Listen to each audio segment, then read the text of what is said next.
Bonjour à tous. Aujourd'hui, vidéo pour vous partager mes impressions sur le visionnage de deux trailers concernant des films que je n'attendais pas. C'est bien évidemment Les 4 Fantasques, Les 4 Fantastiques.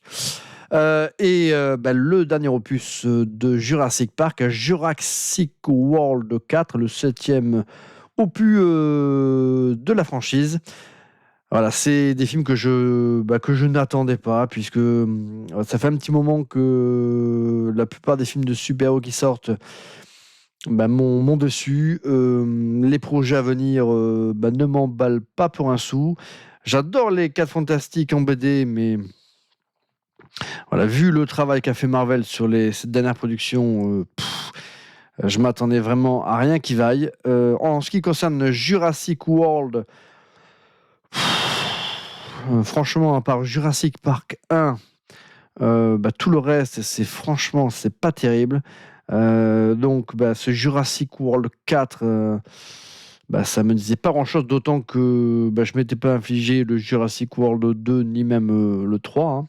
Et pourtant, le 2, c'était Juan Antonio Bayona ou Bayonetta. Enfin, lui, je l'aime bien, puisqu'il avait fait quelques minutes après minuit ou avant minuit, qui était un véritable chef-d'œuvre ultra bouleversant, ce film. Hein. Mais je ne l'ai pas vu. Donc, et je ne le verrai pas. Voilà, c'est tout. C'est dit, les copains. Les 4 Fantastiques, donc je ne l'attendais pas spécialement. En plus, dans le film, par rapport au casting qui est annoncé, je trouvais que c'était pas génialissime. J'adore Pedro Pascal, mais il n'a rien d'un Reed Richards comme moi, en tout cas, je me l'imagine, mais surtout comme la majorité des fans se l'imaginent. Il a quand même pas trop en tout cas le physique taillé pour le rôle. Et après, le reste du casting, c'est pareil. J'ai trouvé que voilà, je sais pas, sur le papier, c'était pas ouf. Et puis je suis tombé sur la bande-annonce et là j'ai été quand même scotché. Déjà, j'ai été scotché par c'est la photographie, ce look, voilà, ce côté rétro-futuriste que j'adore. Hein. De toute façon, si vous suivez la chaîne, vous savez que j'adore ce côté pulp rétro-futuriste et ça colle hyper bien avec les 4 Fantastiques. Donc là, pour le coup, c'est véritablement une idée de génie.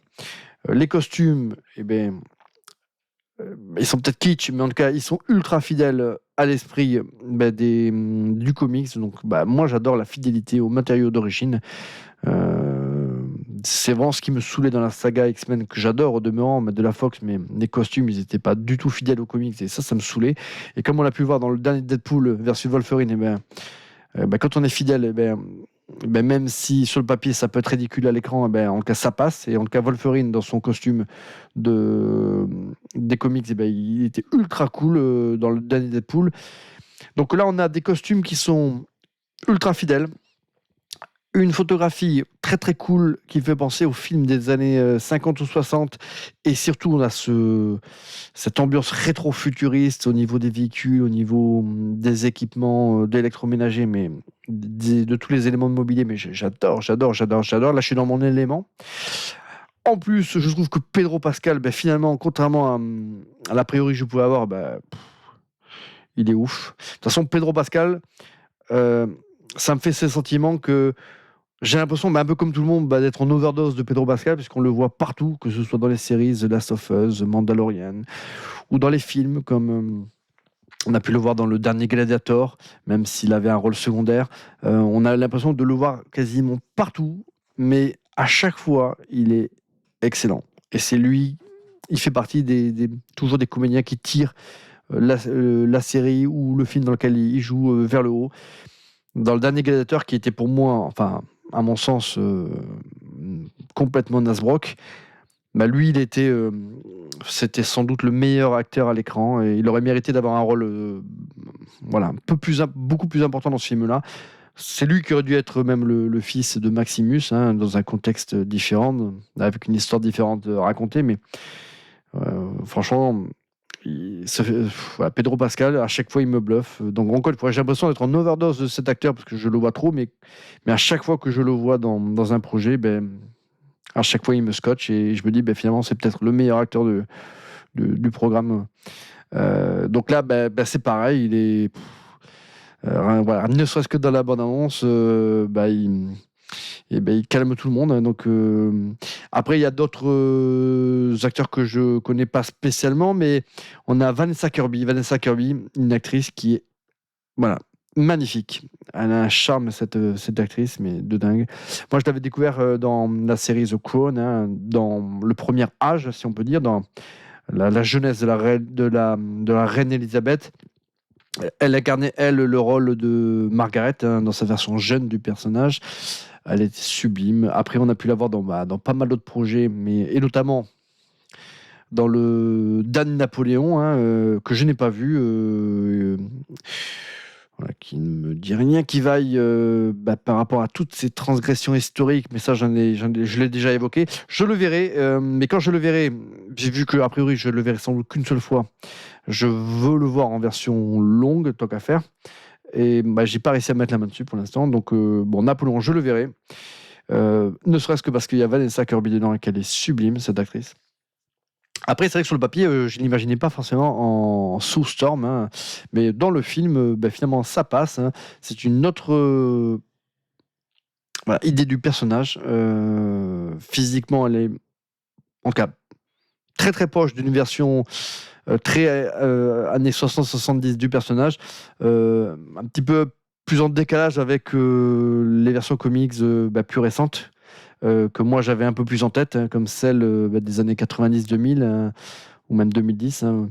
Mais en tout cas, dans la bande-annonce, ça le fait. Et en plus, voilà, en plus c'est Vanessa Kirby, donc voilà quoi. Et puis ce que j'ai aimé dans cette bande-annonce, c'est que ce sera sans doute, il y aura un peu d'origin story, on nous racontera les origines, bien sûr, la genèse de cette équipe, mais ce ne sera pas un film en tout cas qui sera axé là-dessus, donc ce sera sans doute survolé, et ça c'est cool parce qu'il y en a marre des origin story, les 4 Fantastiques.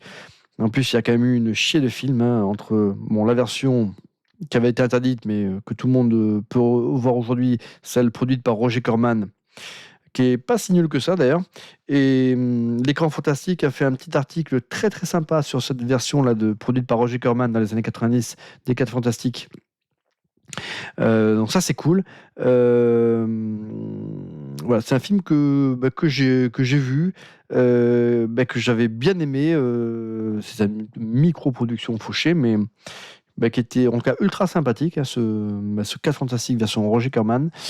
Après, on a vu les films dans les années 2000, un diptyque qui était plutôt sympa, en tout cas, qui avait le mérite en tout cas de respecter les costumes des personnages, et notamment que ce soit pour les cas fantastiques, Fatalis, ou même dans les cas fantastiques et le surfeur d'argent, voilà, dans l'apparence du surfeur d'argent, on était très très fidèle aux comics. Après, les films étaient légers, c'était voilà, une autre époque de films de super-héros, comme après, on pourra la voir. Il y avait un petit côté un peu cosplay aussi, pour le costume de Fatalis, mais c'était très respectueux du comics, il faisait un peu cosplay. Enfin, c'était des films qui étaient imparfaits, mais qui ne m'étaient pas en tout cas désagréables. Et la grosse déception, je sais que j'avais eu à l'époque sur les 4 Fantastiques et le Surfeur d'argent, c'était sur Galactus. Je crois que dans ce film-là, il était représenté par une sorte d'entité cosmique, une sorte de gros nuage, ou je sais plus trop, mais en tout cas il s'était véritablement très très éloigné là de l'apparence telle qu'on le connaît dans les comics. Et ce que j'ai du coup adoré dans cette bande-annonce, c'est que même si on le voit très très peu, on le voit de dos, et de ce que l'on voit, il va être comme on le voit dans les comics, gigantesque, avec ce casque avec une sorte de cornes. Enfin, bref, il a un look très très particulier, Galactus, mais moi j'adore, hein, je kiffe.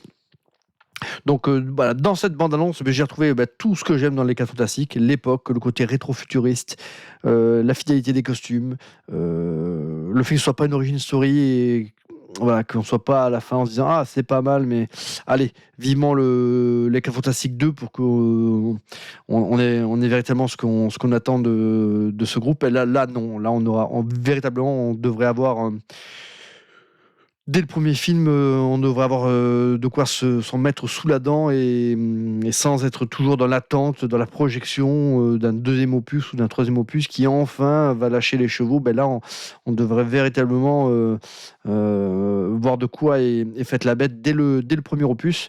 Donc ça c'est très très cool, un film qui, je sais pas comment ils vont faire pour le relier au MCU parce que ça n'a pas l'air de se passer dans le même univers. Donc sans doute que l'arrivée de Galactus servira peut-être à, je sais pas moi, enfin il y aura une incidence à la fin du film pour les réintégrer dans l'univers du MCU. J'imagine mal que ces 4 fantastiques, ils évoluent dans un univers parallèle, déconnecté des Avengers. Mais en tout cas, de ce qu'on a pu voir dans la balance, j'ai pas l'impression qu'en tout cas, ils se situent dans la continuité telle qu'on la connaît. Donc, très très bonne surprise, hein.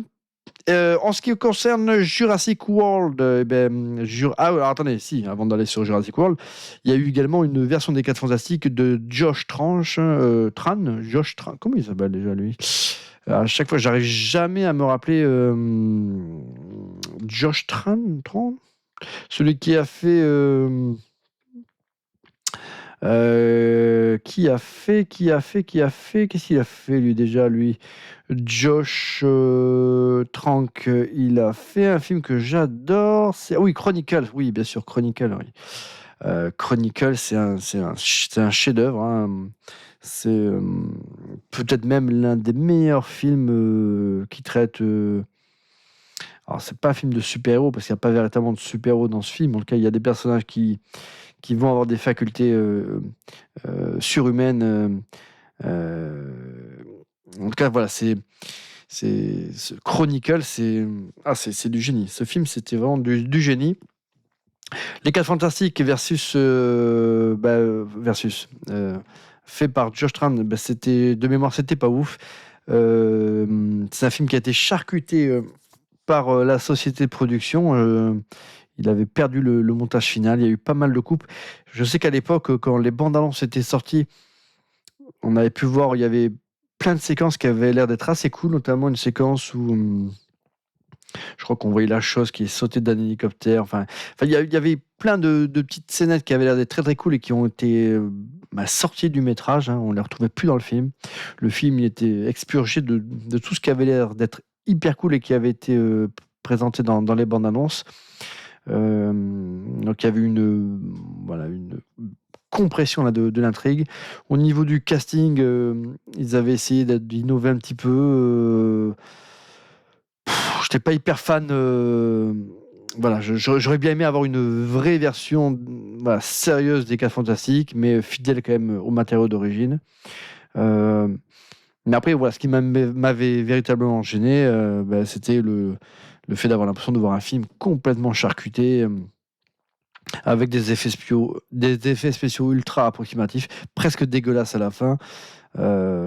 C'était une petite catastrophe ce film. Je sais que je l'avais vu en plusieurs fois parce que il m'avait profondément ennuyé et il m'avait déçu parce que j'avais tellement adoré Chronicle que j'étais persuadé que, je pouvais même pas imaginer que ce réalisateur se trouve avec les 4 Fantastiques et 3 ans après, ça a été le cas. Mais bon, encore une fois, c'est plus le studio qui est à pointer du doigt que ce réalisateur. Donc voilà, pour en revenir à Jurassic World, j'ai vu le premier que j'avais trouvé, c'est plus ou moins un remake de Jurassic Park 1, mais en moins bien. Donc c'était du plus, mais plus d'effets numériques dégueulasses, voilà, alors que le Jurassic Park 1, il y avait quelques effets numériques, mais il y avait beaucoup aussi voilà, d'effets pratiques. Enfin, c'était un véritable chef-d'œuvre Jurassic Park 1. Donc Jurassic World, c'était naze, c'était de la merde. Le 2, je me le suis pas infligé alors que c'était un réalisateur que j'apprécie, Juan Antonio Bayona. Le 3, j'ai pas voulu me l'infliger. Et le 4, quand j'ai vu que c'était Gareth Edwards, je me suis dit quoi? Le réalisateur de Monsters, de Rogue One et du chef-d'œuvre de l'humanité, The Creator. The Creator, c'est un chef-d'œuvre. Je sais que beaucoup n'ont pas aimé, beaucoup ne sont pas allés le voir, beaucoup ne l'ont pas vu, mais The Creator, sorti en 2023, qui a fait un four retentissant au box-office, c'est pour moi l'une des meilleures propositions du genre SF comme ça, épique, que j'ai vu là depuis pas mal de temps. Mais bon, voilà, quand on a un réalisateur qui nous a fait sans doute le meilleur Star Wars depuis le retour du Jedi, c'est sûr que moi, en tout cas, il ne m'avait pas surpris avec The Creator. Et quand j'ai su que c'était lui qui était annoncé à la réalisation du prochain Jurassic World, je me suis dit, voilà, ça sera à suivre. Et quand j'ai vu la bande-annonce, j'ai été scotché. Déjà, j'ai retrouvé toute l'inventivité, la créativité là, de ce réalisateur. Hein. Donc là, moi, je crois que dans la bande-annonce, il y a pas mal de séquences qui ont l'air d'être super bien mises en scène. En plus, dans ce film, on a, pour ne rien gâcher, l'une des actrices que je préfère. Voilà, Scarlett Johansson, les amis, je le confesse, c'est l'une de mes actrices préférées. Déjà, je la trouve, mais alors, magnifique. C'est peut-être la plus belle comédienne du monde. Elle est capable de jouer n'importe quel type de rôle. Elle a un physique d'ailleurs atypique, parce qu'elle peut jouer dans des films et être une bombe sexuelle, comme elle peut jouer dans des films et être une mère de famille tout à fait quelconque. Et elle a un physique qui se prête du coup à ce qu'on puisse vraiment lui tailler un rôle sur mesure sans voir derrière que c'est Black Widow des Avengers. Donc voilà, donc un physique qui se prête à ce qu'elle puisse être habillée de n'importe quel rôle. Hein. Et d'ailleurs, elle a joué dans énormément de grands blockbusters américains, mais elle a fait beaucoup de films également beaucoup plus intimistes, autorisant en tout cas, elle a mis sa carrière parfois en danger en acceptant des rôles à contre-emploi, et à chaque fois, elle a démontré des talents de comédienne incroyables. Donc là, dans ce prochain Jurassic World, il ne faut pas s'attendre à un travail d'interprétation de ouf. Hein. C'est un gros blockbuster à l'américaine avec des armes à feu et des dinosaures. Ça va envoyer du steak, comme on dit dans le jargon, mais en tout cas, voilà, le fait qu'elle soit au casting de ce film, ça pour moi, c'est clairement une plus-value. Hein.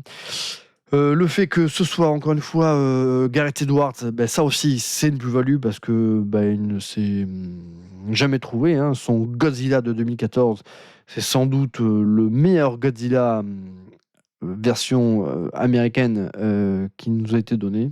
Je trouve que ce film c'est une petite pépite. Il a fait pour moi que quasiment des masterclass, hein, ce réalisateur. Donc en plus. Je trouve que avec le synopsis du film, le fait qu'on retourne sur une île comme ça, il y a un petit coup d'exploration, un petit peu, on a l'impression que ça va un petit peu lorgner du côté film d'aventure, à la Indiana Jones ou autre. Ça, je kiffe. On retrouve un petit peu l'esprit là effectivement du Jurassic Park 2, le monde perdu. Et ça, c'est pas pour me déplaire. On abandonne le milieu urbain. Et ça aussi, c'est quelque chose qui me plaît. Donc, c'est un Jurassic World 4, mais j'ai l'impression d'avoir quelque part un reboot de la franchise, avec des nouvelles têtes, avec un nouveau décor. Et voilà, avec quelque chose. On reste bien sûr dans l'univers de Jurassic Park, donc forcément, Voilà, forcément, on a toujours plus ou moins l'impression de revoir un petit peu la même chose, mais là, voilà, c'est pour moi, là, au travers de la bande-annonce, j'ai un film que j'ai envie de voir. Et je n'ai pas vu, encore une fois, le Jurassic 2 et Jurassic World 3, mais celui-ci, ouais, j'ai envie de le regarder. Il m'a donné envie de le regarder. Donc, bah voilà, deux bandes annonces que j'ai trouvé très très cool. Deux films que je n'attendais pas. J'ai lancé des bandes annonces sans trop y croire. Je pensais bah voilà, voir des bandes annonces de films qui m'emballeraient pas plus que ça, que j'irais peut-être voir, mais sans plus. Et là, finalement, bah, voilà, mon intérêt est remonté en flèche. Et ben c'est cool. Voilà, comme quoi, bah, parfois il suffit de mettre des réalisateurs de talent à la barre pour que, à la barre de ces grosses sagas, de ces grosses franchises, pour que de suite on ait des projets qui paraissent quand même plus intéressants, plus intelligents. Donc après on verra sur pièce ce que ça donne véritablement, mais déjà rien que les bandes annonces ça donne envie. Euh, En plus, le réalisateur des 4 Fantastiques, lui, je crois qu'il a un nom particulier. Comment il s'appelle ce réalisateur-là? Celui qui a fait la série WandaVision que j'ai ultra kiffé. Ah oui, c'est Matt Shakman. Bah, lui, c'est pareil, hein, c'est plutôt un réalisateur là, de série, mais il a fait la meilleure série Marvel sur Disney, hein, donc WandaVision. Elle était ultra originale. Il y avait également ce côté un petit peu rétro, alors pas rétro-futuriste, mais rétro en tout cas dans WandaVision que j'adorais. Il y avait bien sûr Elizabeth Olsen, qui est ma seconde actrice préférée. Euh, Est-ce que je la mets avant ou après Sydney Sweeney? Mon cœur balance. Mais bon, elle est dans ma shortlist, les amis. Bah écoutez, je sais pas ce que vous avez pensé de ces bandes annonces, mais moi, elles m'ont donné envie d'aller voir ces blockbusters décérébrés au cinéma. Ça, c'est clair. Et donc, dites-moi ce que vous en avez pensé. Si vous les avez vus, ces bandes annonces, si vous avez vu les derniers Jurassic World, si vous avez kiffé, si comme moi vous les avez plus ou moins détestés, hein, ces étrons. Et ben écoutez, moi je vous dis à bientôt pour une prochaine vidéo, les amis.